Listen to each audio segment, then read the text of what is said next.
Hello mga ka-fresh! Magandang oras po sa inyong lahat. Welcome back po dito sa ating channel, Fresh TV. At ngayong oras nito, isang panibagong kwento ng buhay ang ating bibigyang daan. Sana po ay magustuhan po ninyo. Stay tuned and enjoy. Pero, bago po tayo magpatuloy sa mga bagong salta dyan, huwag mo pong kalimutan ang mag-like, share, and subscribe. Thank you! Ako po si Belinda, 27 years old. Bale, dalawa lang po kaming magkapatid at ako ang bunso. Mula nung namatay ang aming mga magulang, nakatira na ako sa bahay ng ate. May 3 silang anak. At ako, yung nag-alaga sa mga bata. Kaya, kahit gusto kong maghanap ng trabaho, hindi ko yun magagawa. Dahil, walang mag-aalaga sa mga pamangkin ko. Yung bayaw ko naman kasi, family driver siya. At once a month lang siyang umuwi. Maayos naman ang pagkikitira ko sa bahay ng kapatid ko. Yung ate ko pala, may trabaho din siya. Namamasukan siya sa isang pabrika. Kaya, madalas, gabi na itong umuwi. Kaya, parang ako na ang ina ng mga pamangkin ko. Masaya naman ako sa ginagawa ko. Dahil, 2 na lang kami ng ate ko. Kaya lang, biglang nagbago ang lahat. Nung nakipagkilala ang isa sa mga kapitbahay nila. Siya si Patrick. Kakauwi lang niya galing ibang bansa. Si Patrick ay may edad na rin siya. At ang sabi niya, matagal na raw silang hiwalay ng asawa niya. Nung una, hindi ko siya pinapansin. Hindi ko rin pinakitang interesado ako sa kanya. Hinayaan ko lang siya. Kaya lang, ang sabi ng kapatid ko, mabait daw siya. Maganda raw ang buhay ko pag siya yung napangasawa ko. Pakiramdam ko nga nun, parang si ate ang may gusto sa kanya. Kasi nga naman, tuwing magluluto na ako ng hapunan, lagi niyang sinasabi na, damihan ko daw at bibigyan ko daw si Patrick. Ako naman, ayoko din na isipin niyang madamot ako. Kung ano yung sasabihin ng ate ko, yun na lang ang sinusunod ko. Ayaw ko kasing kaming dalawa yung magkaroon ng hindi pagkakunawaan. At dahil palagi akong pupunta sa bahay ni Patrick, lalo lang siyang nabigyan ng pagkakataon na ligawan ako. At nung nakita kong seryoso naman siya, dun na, unti-unting nahulog ang loob ko sa kanya. At pagkalipas ng halos 1 taon na panliligaw niya, sinagot ko na siya. Masayang masaya siya nun. Ganon na din ang ate ko. Dahil, ang sabi niya, swerte ko na daw at higit sa lahat, magkapit-bahay lang kami. Hanggang sa isang araw, nagkataon nun na umuwi ang bayaw ko. Inausap niya ako. At nung time na yun, pinatawag niya si Patrick. Dali-dali akong pumunta sa bahay ni Patrick dahil may sasabihin daw sa amin si bayaw. Nung kasama ko na si Patrick, dito na, naging seryoso na ang usapan naming ako. Kuya Patrick, anong plano mo? Nabalitaan kong nobya mo na pala ang hipag ko. Alam mo naman siguro ang family background nila. Wala na silang mga magulang. 2 lang silang magkapatid. Kaya, kami na yung tumatayong mga magulang niya. Anong plano mo ngayon? Balita ko, babalik ka na daw sa ibang bansa. Iiwan mo na lang ba siyang ganyan na lang? Kaya ka namin pinatawag dahil gusto naming malaman ang plano mo. Hindi porket hindi kami umiimik, ganyan ka na. Tahimik ka na din. Bago ka umalis, ayusin mo muna ang dapat ayusin. Ang sabi ng aking bayaw. Nakarating na pala sa inyo ang balita na malapit ng flight ko. Huwag kayong mag-alala dahil aayusin ko muna ang ugnayan namin ni Belinda bago ako bumalik sa ibang bansa. Sa katunayan, plano ko na siyang pakasalan. Kaya lang, naunahan niyo lang ako. Bigyan niyo sana ako ng oras para ayusin namin ang aming pagpapakasal. Ang sagot ni Patrick. Mabuti naman kung ganun, para wala kang masabi. Sige, bibigyan ka namin ng oras para ayusin ang kasal na sinasabi mo. Hindi kami humihingi ng engrandeng kasal. Kahit simple lang ang kasal, okay na kami doon. Basta, gawin mo ang nararapat. Sige na, Kuya Patrick, tapos na ang usapan na to. Dahil marami pa akong gagawin. Ang sabi ng bayaw ko, sabay tayo na siya. Kuya Patrick, pagpasensyahan mo ng asawa ko. Siya na kasi ang tumatayong ama ni Belinda, kaya ganun siya. Hindi naman siya galit, ayaw lang niyang maging kawawang kapatid ko balang araw, ang sabi ni ate. Okay lang yun, naintindihan ko. Huwag mong isiping galit o nagtatampo ako dahil sa mga sinabi niya. Inuulit ko, naintindihan ko ang lahat, ang sagot ni Patrick. Salamat kuya at naintindihan mo. Sige, maiwan ko muna kayo. Kausapin ko lang ang asawa ko, ang sagot ng ate ko. Nung time na yon, hindi na rin nagtagal si Patrick. Ayaw niyang maiwan kaming dalawa lang dahil alam kong takot siya sa bayaw ko. Pagkatapos ang usapan na yon, naging abala na si Patrick at ayon sa kanya, may mga inaayos siya para sa aming pagpapakasal. Hinayaan ko lang siya at inindindi ko siya. Pagkalipas ng ilang buwan, sa awa ng Diyos, kinasal na rin kami. Pagkatapos ang kasal namin, lilipat na sana ako sa bahay ni Patrick. Kaya lang, nakiusap ang ate ko. Dahil nung time na yun na lilipat na sana ako, maliit pa lang ang anak niyang bunso. Sinabi ko kay Patrick ang sabi ng ate ko. Pumayag naman siyang dun muna ako sa bahay niya. Dahil paalis na rin siya noon, pabalik sa ibang bansa. Bumalik nga ang asawa kong si Patrick sa ibang bansa. Ganon pala ang pakiramdam pag hindi mo kasama ang asawa mo. Lalo na at hindi pa namin na-enjoy ang manatili lang sa loob ng kwarto. Ilang linggo lang kaming nagkasama noon. Hindi sapat at talagang nangungulila ako. Pangungulila na siyang nagdala sa akin sa pagiging wild dahil sa kagustuhan kong libangin ang sarili ko para hindi ko maisip ang asawa ko.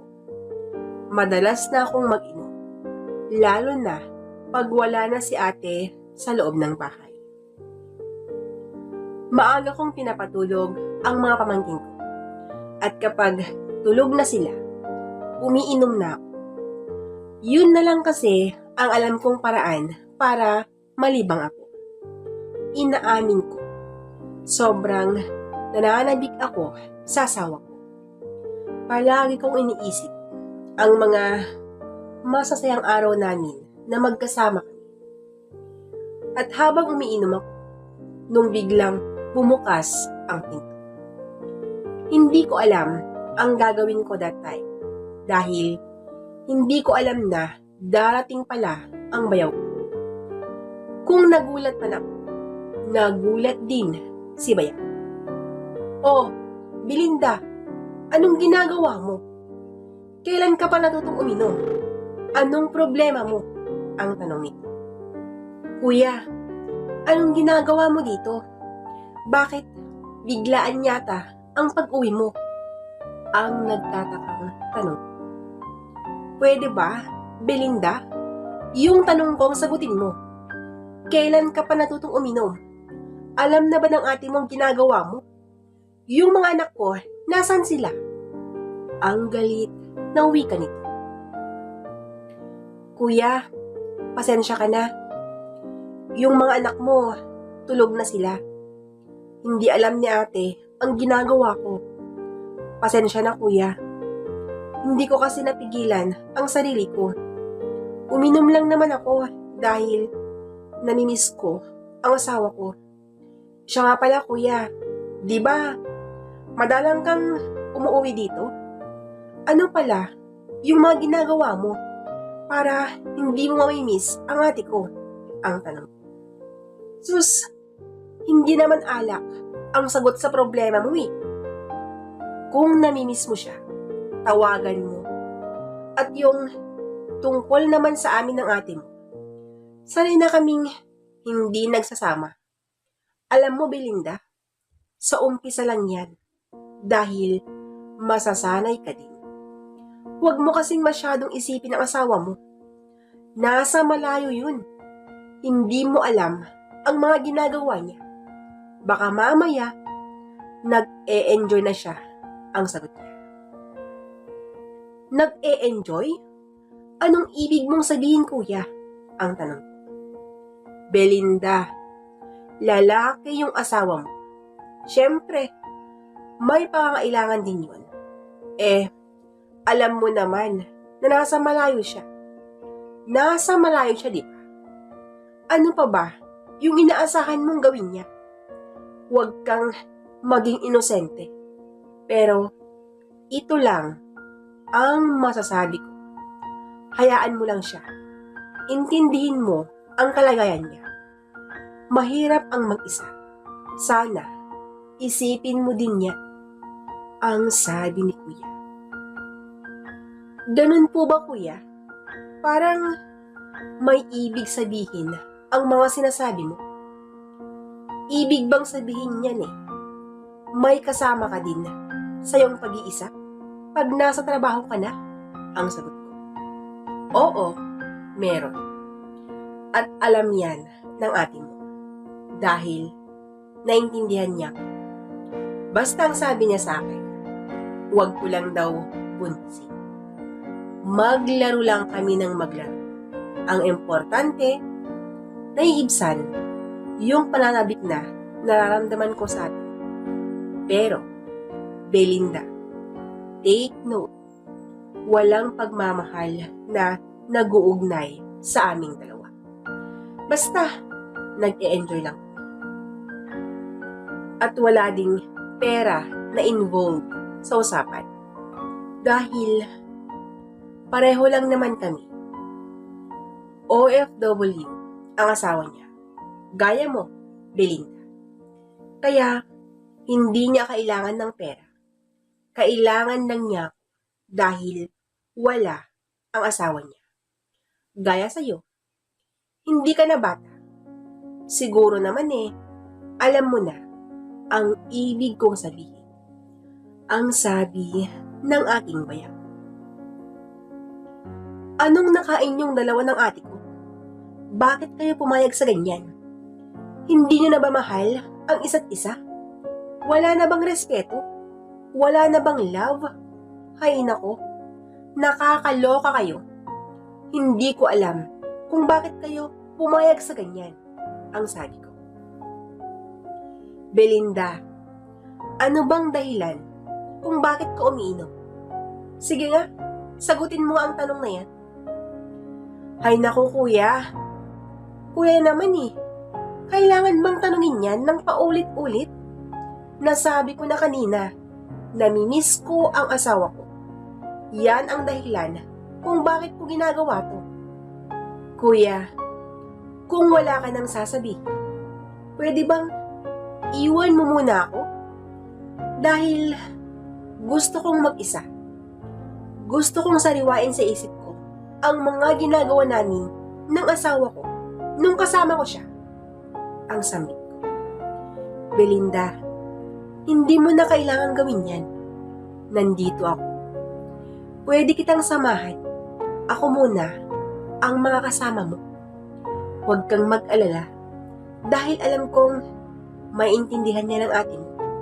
Halika, tumabi ka sa akin at sasamahan kita. Ang hindi ko inaasahan na sasabihin ng bayaw ko. Nang dahil sa sinabi niyang yan, tumayo ako at hindi ko namamalayan na pinadapo ang palad ko sa pagmumukha ng bayaw ko. Pasensya ka na kuya ha, pero yan ang nararapat sa iyo. Kung ang iniisip mo ay pareho kami ng mga babaeng naging kabit mo, nagkakamali ka kuya. Dahil mahal ko ang asawa ko. At higit sa lahat, may respeto ako sa inyo. Tinuturing kitang kapatid. Akala ko, kapatid din ang turing mo sa akin. Bakit mo ako ginaganito? Kung kaya ninyong sikmurain ang makipagrelasyon sa iba, habang kayo ay may mga asawa, ibahin mo ko kuya. Dahil hindi ako kasing sama ninyo. Huwag niyo akong idamay sa mga kalokohan niyo.